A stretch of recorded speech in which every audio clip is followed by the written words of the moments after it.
underneath that picture. That's just, there we go. So this idea of cycles, I'm going to start looking at cycles metaphorically. That's the picture. It was a part of a very practical cycle, but a metaphoric idea. And then I have a very concrete cycle, a bicycle. But that's going to come in a little later. So looking at it metaphorically, I came to the Bay Area when my mother went back to school to get her PhD at UC Berkeley when she was 40. So she took my brother and I, we moved to Berkeley, and 1968 was the perfect time to move to Berkeley. It was amazing. When I was 15, I was already working as a juggler, a street performer. And that was an amazing time to be a street performer because circus was blossoming all over the Bay Area. Has anyone been to a circus of any kind? Okay, you've seen the results. I don't care what circus it is, you've seen the results of that blossoming in the mid-'70s, and that's a part of what the book is about. After that, as you heard in the bio, I've done a few things, including creating a school where I could keep that cycle going. When I was 15, I was the kid of the circus world. And then you stop being the kid of a circus world after a while. You find mentors and people to pass on their knowledge to you. And then when I had my school, I could pass that on to others. And after a while, I started writing some books. And this book, An International Circus Affair. Thank you. That was exactly right. Let's do that again and see if everyone gets on that. You've already done the reading together. Yeah, there we go. There we go. Thank you. This is my first nonfiction book and the first book that I've written with a team, including Stephanie Greenspan, who's right where I can't see her right there. There she is. Ori Casada and Devin Holt. And the book is about the Nanjing, China, Bay Area circus connection. That's the affair. And the representative from Nanjing, China was a man named Lu Yi. Lu Yi's cycle started in pre-revolutionary China when he worked with a small family circus. Then after the revolution, Mao decided that circus acrobatics, it's called in China, but acrobatics in China represents what we think of as circus here. So he said, that's going to be how we show the world what China is. So Lu Yi was 15, 16 years old and was traveling around the world. He spent a month in each of the Soviet satellite countries at one point. Told the story of being in a hotel and suddenly the windows were closed and they heard rumblings in the street and their shows got canceled and there was less food every day. It was when the tanks rolled in and they got snuck out the back door. It was a wild tour, apparently. He also spent 9 months in Africa, going country to country, and this was part of the political diplomacy out of China. We're a new country, we're a communist country. We're going to go lead with our most graceful, beautiful folks. His cycle continued. When he got back, he became the head of the Nanjing acrobatic troupe. In China, the troops are government-run and city-based, so Nanjing is a beautiful city. Anyone been to Nanjing? Go. It's beautiful, isn't it? I was born there, but I don't remember. You don't remember? Okay. Here's what it looks like. It's on the Yangtze River. It's been the capital of China 10 times in China's history. It's a beautiful city. But Lu Yi was very ambitious and not only became the head of the Nanjing acrobatic troupe, but became the deputy director of acrobatics for all of China. I once asked him about meeting with Deng Xiaoping, who he met with regularly. I said, well, tell me about him.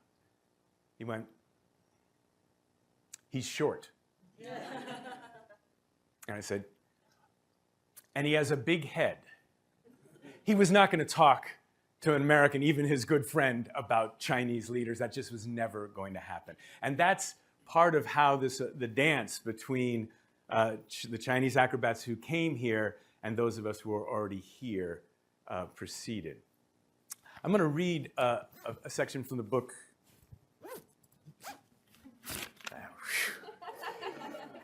All right. I'm going to read from the beginning and give you a little bit of sense of of what was going on in that moment. The artists Liu Yi encountered when he moved to San Francisco in 1990, including me, were only one generation away from the 1960s flower power world. The artists he brought with him from Nanjing were superstars in circus. This was an unlikely pairing. One group had been raised in a circus system tightly controlled by the Chinese Communist Party, the other raised in the guerrilla theater streets of San Francisco.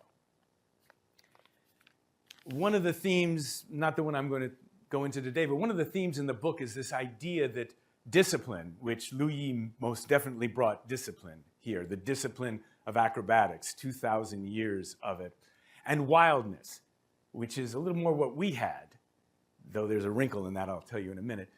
Those are not opposites in my mind, and one doesn't lead to another. That's also not necessarily a cycle. In my mind, at least for this book, I look at them as being essential for each other. The discipline and the wildness. And you may think for yourself, there may be some discipline that you work in that also needs a sense of wildness, and they go together. So I worked as an acrobatic clown with Liu Yi and my partner Diane Wozniak. We did one act in a show about, it was a circus based on insomnia. It worked. I know. It does not sound like it, but it worked. And one of the acts that Liu Yi built with my partner and I, my partner is very small, she was a pillow. And I was a guy trying to go to sleep. But the acrobatics, Liu Yi doesn't do basic acrobatics. It was difficult acrobatics. So we had to do all this discipline to get the acrobatics to the place where then she could be a pillow and I could be a guy asleep. Wildness and discipline going together. I promised you a bicycle. I'm not going to actually bring a bicycle here, but the bicycle in question belonged, it still does belong, to Diane Wozniak, my clown partner for many years. She is also, or was until he died a year ago, Liu Yi's favorite student, bar none. So I just want to read a section of an interview with Diane. The setting is at the Pickle Family Circus Board of Directors meeting, about 2 or 3 years after Liu Yi got here, and he's pitching an idea for a new show. He's speaking in Mandarin because it was easier for him at that point. I'll be speaking in English. I saw this side of the room go, oh man, really? In the middle of his presentation, Liu Yi starts staring at me, that's Diane, and saying something in Chinese. I look at Zoe Wei, who's translating for him, and she has a strange look on her face. She whispers, he wants to teach you his bicycle act. This is a big deal. I think, holy crap, riding a bicycle? I've hated bicycles since I had a horrible accident, flipped over the handlebars, my face looked like hamburger. I swore I would never ride a bike again. A unicycle, yes, a bike, no. After the initial shock, though, Diane realized that Liu Yi was offering to pass his tradition on to her, not just teach her a bike act. This was a gift she had to take, even if it involved getting back on a bicycle, because the ritual of a master trainer passing his act onto his favorite student was much older than the act itself. I'm quoting Diane again. Liu Yi was inviting me to join the 2,000-year-old legacy of Chinese acrobats. There's a big difference between Chinese students and students in America. In China, the teacher picks the student. In America, the student says, I'm going to pay this person to teach me this skill. Now, this amazing Chinese master was going to teach me his act. When I was a kid, I loved the movie Kung Fu, and this was my Kung Fu moment. Now, does anyone know the movie Kung Fu? You may have heard about it more recently because Kung Fu became, the casting in Kung Fu has become a part of a new cycle. Bruce Lee was supposed to play the student who gets passed on from the master, but they gave it to David Carradine. And that boo is what has now helped spark actors, directors, producers, even designers and casting directors to look at representation in theater and movies and any of the performing arts in a different way. So there's two cycles in there that Diane is referencing. When Lu Yi told Diane he was going to give her this act, he said there's 2 caveats. And I don't think he used the word caveat, but there's 2 things that you have to do. 1, you have to rehearse it in secret, because he was passing on what's considered in China a treasure, this act. The way Diane says it in the book, it's like scotch in Scotland. He also was not allowed to teach us solo acts because the Chinese government rightly assumed that Americans don't stick together very long. So teach him a group act, it'll be broken up before it gets too good. Don't teach a solo act. So Diane learned that act while she and I were performing together, and I never knew. She did it across town and never mentioned it. The other thing, everyone okay? Good. That's a glass window there. And that's the bay. Okay. So the other thing was that she could not pass this act on. She could not teach anybody this act until she was ready to stop. And as it happens, she's now ready to stop, and she's passing the act on to Ori Casada, who's one of the people who we wrote the book with, who is also performing in Circus Bella right across the bridge, already performing. You're not writing this down. Okay, Circus Bella, as in beautiful, in a tent that's going to be set up on the East Cut, that is set up on the East Cut here. You won't see the bicycle act that I'm referring to, but you will see the build-up to that act. That act takes a couple of years to learn, or is about a year into it, so you'll see a build-up to it. So in a moment, I'm going to ask you to turn to someone next to you or 2 people next to you. If you know them, don't know them, doesn't matter, and talk for 3 or 4 minutes. The question is, who's passed something on to you?